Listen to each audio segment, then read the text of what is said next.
We have kind of been looking at the coaching extensions that have been floating around there and are going to kind of give. Now, what I want everyone in the chat to do is to give their letter grades for each extension. We're going to break each one down, but these are the coaches. And before we get into the specific ones, from a recruiting aspect, people are wondering, well, why did this coach get extended? Why did this coach get extended? And why did this one not get, like this one got a raise, this one didn't get a raise? There's one thing everyone needs to remember, and that's that you have to extend the coaches a certain amount of time for recruiting purposes, right? So you can't just let their contract end in December 2025 or November 2020. You've got to at least bring it to 2026. So once it was decided to keep certain coaches who we'll talk about, once that decision was made, then you got to at least extend them through, 2 years. So, TJ, I don't know if you want to add anything on that, but I know that people were a little confused why some got an extension. There's some necessity.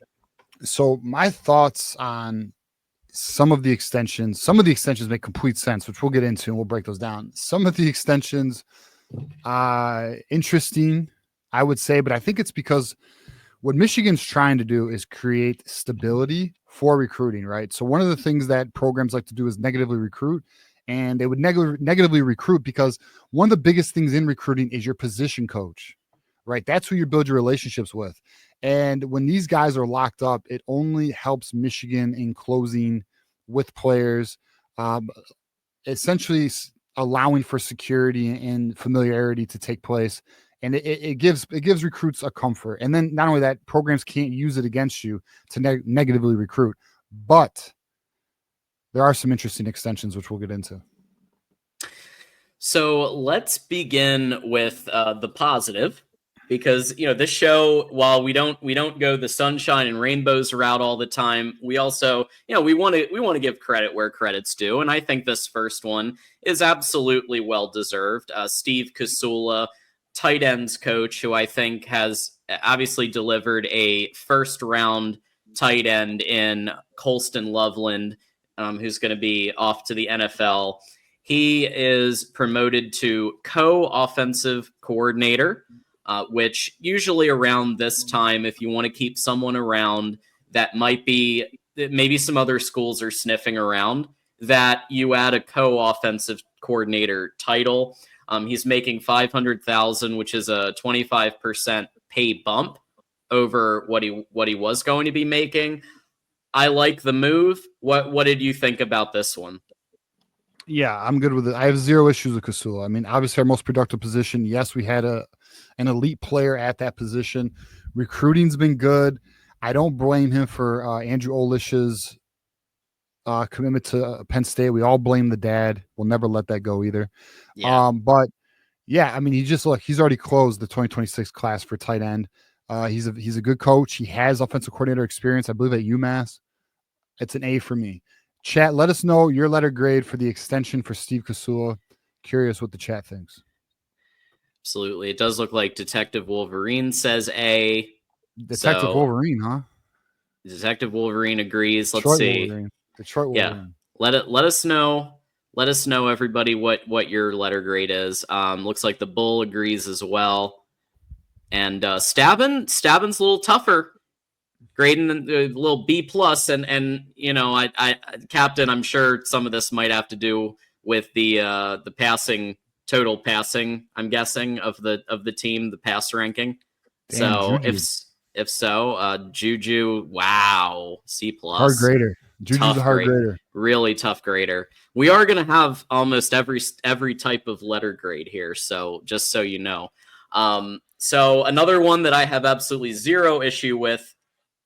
Defensive line coach Lou Espazito extended another 2 years. He's getting a raise, $100,000 raise. He's going to be making $600,000 a year in 2025. Again, I think this is spot on.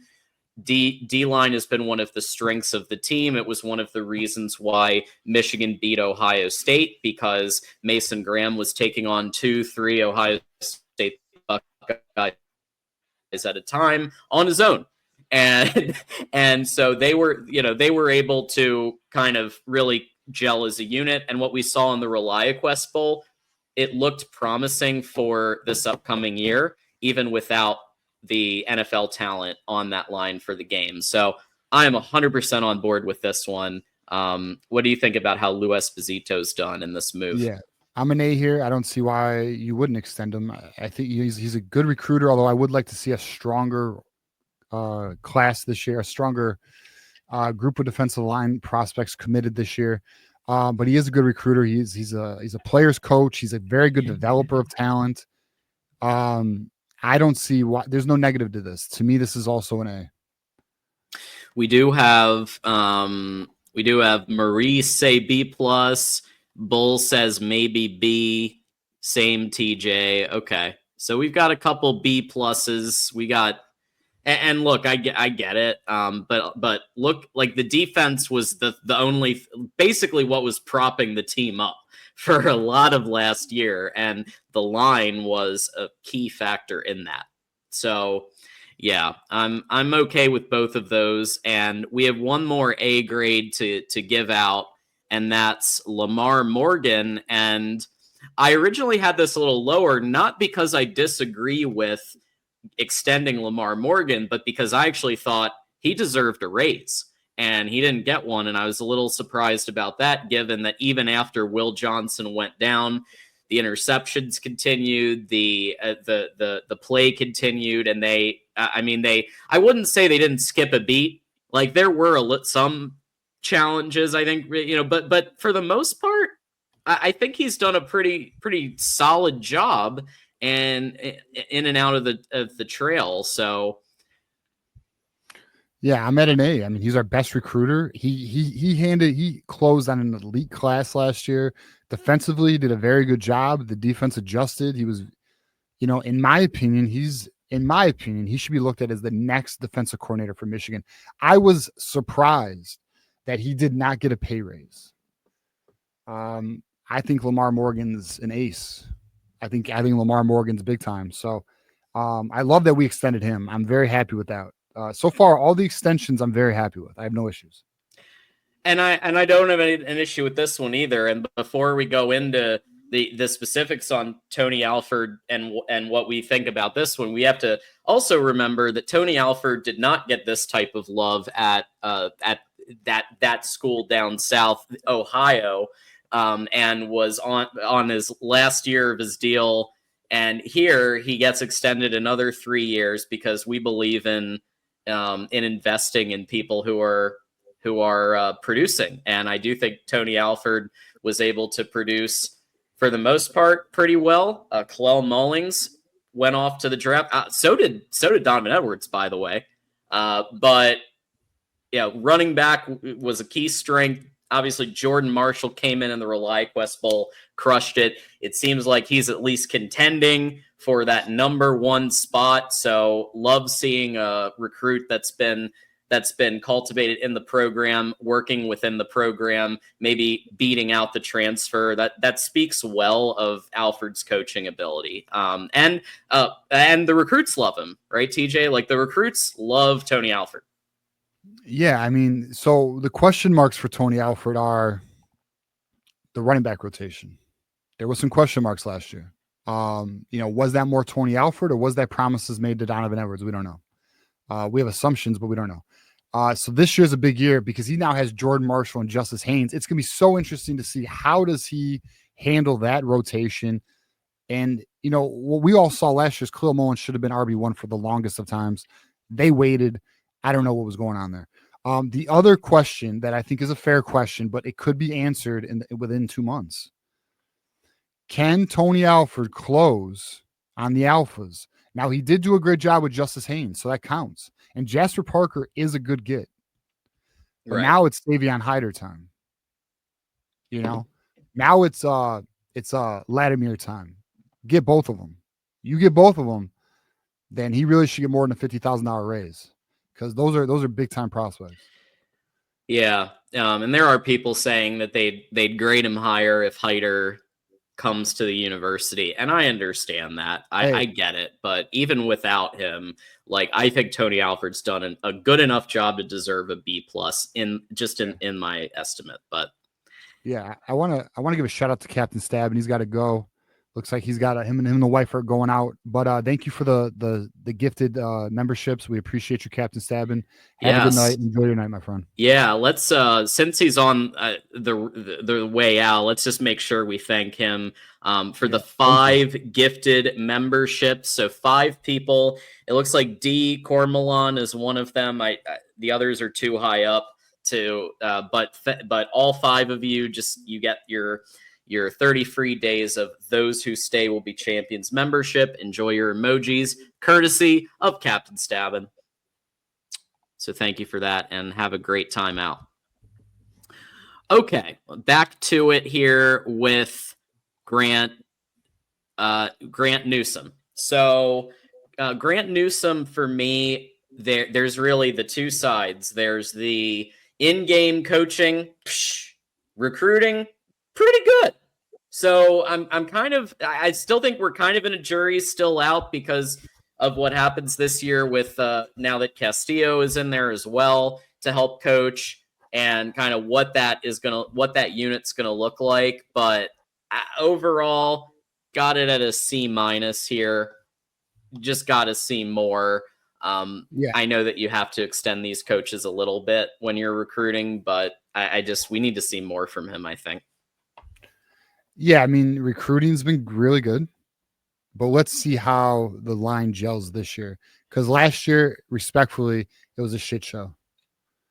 It was a mess. It was we had a pylon at right tackle for most of the year. There was a lack of cohesion. But you could argue there was some development as the year progressed, because the offensive line did play better. Let's see how next season goes, though. I need another year of data to truly get a good read on what is Grant Newsome. I will say, though, and I've said this before, Grant Newsome is considered a fast riser. He's respected in coaching circles. He's a high IQ offensive line coach. So I think he's capable, but we'll see how the boys play next season with that front 5. For sure. And some of you have been waiting for this, but the Ron Bellamy extension, to the surprise, I'm sure, of very few who've been watching this program for a while, giving this an F. I think we've gone over this, but obviously 129 passing yards a game is not good enough. 131st in the nation, according to Fox Sports, and just so much inconsistency. And you can't blame it all on the quarterback, because there were absolutely throws that Davis Warren in particular made that were dropped, and some route running wasn't ideal. And this was like other than Roman Wilson, who was the last like powerhouse wide receiver that Michigan has had. Like Roman Wilson, yes. Nico Collins. Nico. Right? Yeah, but like he was never fully utilized either. Like he was never, unfortunately, the year he was probably going to break out was COVID. So he didn't play. He sat out that year. So yeah, I mean, and then prior to him, Mario Manningham, maybe Devin Funchess, but he was more of a tight end hybrid. Yeah, it's been a mess. So hopefully one of our wide receivers can be that guy. Yeah. DPJ was so hot and cold, man. What sucks is Frank Black would have been that dude. But those when he broke his foot and then he broke the other foot, he never was the same, But he was special, man. Special player. Yeah, I mean, it's hopefully times are changing though. Hopefully with the quarterback play and the new offense we're installing and the prospects we're trying to go after, hopefully we see improvement at the wide receiver position. So Railroad Journeys actually thinks we were too nice to Ron Bellamy. He is at a Z grade, or a negative Z grade. Hope all is well, boys. Thank you for the $1.99 Railroad Journeys. And yeah, I mean, we stuck to the the traditional letter grade system. But yeah, I mean, we gave him the lowest one for a reason. There's a lot of improvement that needs to be made, and he's out of excuses now. You have a quarterback coming in. Yes, he's a freshman, but better than anything we had in 2024. And you have, I think you're going to have a much better offense under a real offensive coordinator. I think that Chip Lindsey is a real offensive coordinator, unlike Kirk Campbell. And what I mean by that is he has coached multiple offenses that have been at least top 40, if not top. In the Drake May 23 case, I believe that one cracked the top 10. And so, like, he's organized legit offenses when he has a quarterback, and even when he doesn't have as good of a quarterback, he's still in the top 40-ish. So, yeah, I mean, let's see if a quarterback who can throw the ball to receivers and an offense that can get receivers open helps Ron Bellamy, because there's no excuse this year. You have Soup Campbell assisting you, which, to Mark's point, if you need a ton of help from other coaches, you probably shouldn't be a coach at the University of Michigan. Maybe to be determined. We'll know this year. But yeah, I mean, this is Ron Bellamy's year, which is why it is a bit perplexing that they extended him. Now, it's obviously a recruiting ploy, obviously. So I just wonder, what's the true strategy? I mean, recruiting, okay, but why though? What player are they trying to secure? I don't know. So that's the biggest question mark. I'm fine with everything. The Ron Bellamy one's a bit of a question mark for me. Yeah, and we'll see. Obviously, some people are bumping it a little bit because of Andrew Marsh, and I think that's valid. Andrew Marsh was a legitimate pickup. There's no question about that. So people who have D because of Marsh and want to raise it a little bit because of Marsh, okay. I'm not against that. He's a legit talent.